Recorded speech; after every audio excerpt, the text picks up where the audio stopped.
So I think that one way that anyone can get involved is just by asking if an urban farm needs an extra hand, if they need a volunteer for a few hours a week, or if they need someone to come in on weekends. Anyone who's worked in urban farming knows that labor is a struggle, and any extra hands is always something that's appreciated.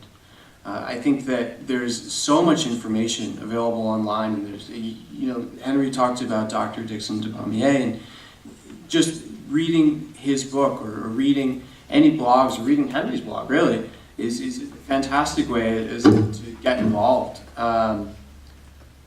We're hiring, Aero Farms is hiring. I would suggest checking our website, aerofarms.com, grow with us. And it is a growing industry. We're not the only people that are hiring. There's a lot, and there's lots of different ways to get involved. We were chatting earlier about whether or not a curriculum for urban agriculture exists, and to the extent that that could be used to enter the market. But the reality is that there's so many specializations in urban farming that anyone with an engineering or a marketing or a food safety or nutrition background can get involved. The barriers to entry perhaps are much smaller than people perceive them to be. Yeah, I think that's great advice. I say this a lot, the same 3 steps. So number 1, you want to build your archive. I experienced a lot in the early days that I would go to these conversations with Bright Farms or other companies, and they kind of saw me as this person who was writing about the space but didn't really understand the data, what people are really growing, the investment, the energy consumption. You need to understand that. You need to be able to talk about that confidently. And a great way to do that is to actively engage in gathering that information as you're observing, attending these events, reading different blogs. You want to capture that. It's very easy to do in Google Sheets or a notebook. It depends how modern or classic you are.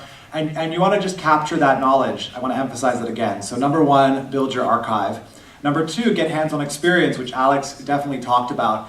So I volunteered at Harlem Grow. There's a number of community farms. You also are going to want to diversify to commercial farms. It'll be harder to get those jobs or to get volunteer experience there, but even just participating in an event like this and going to tours is going to help you. What you want to do on those tours or those volunteer opportunities is to really observe every single step of the process. From seed to harvest, packing, food safety. What are the problems the farm is facing, and how might you be able to play a role in fixing that? Again, that's going to give you a huge amount of confidence and experience when you're in an interview to say, I've actually worked on this farm, and this is what I thought of it, and this is how I improved it. You really need to have those kinds of, that meat in any kind of interview. The last part is to grow your network. And I think a lot of people think, oh yeah, I network, I'm on LinkedIn, I connect with people, I go to events, I give business cards. One of the things that I learned early on is the best way to network is to think about what you can give to somebody first. It's going to give you a lot of confidence when you approach them. It's going to give you a capacity to really think about them and what matters to them, observe them. And that's the key to building relationships, is listening to people and understanding what's going to help them be successful. After you've helped them out, or at least approached them and offered something to them, it's going to be much easier to start talking to them about what you're interested in and what you need. And I think that's really a great way to improve your network.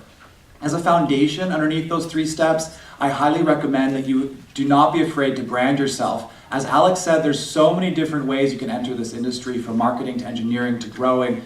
Really, there's really so many. So think about what you're good at and how it can apply to this space. Commit to that brand for a little while, especially if you're a new and eager millennial. Say, hey, I'm Henry, I'm a blogger about urban agriculture, I'd love to interview you. People will remember you and they'll refer you to other people, and that's going to really accelerate your entry into the space. So those are my tips.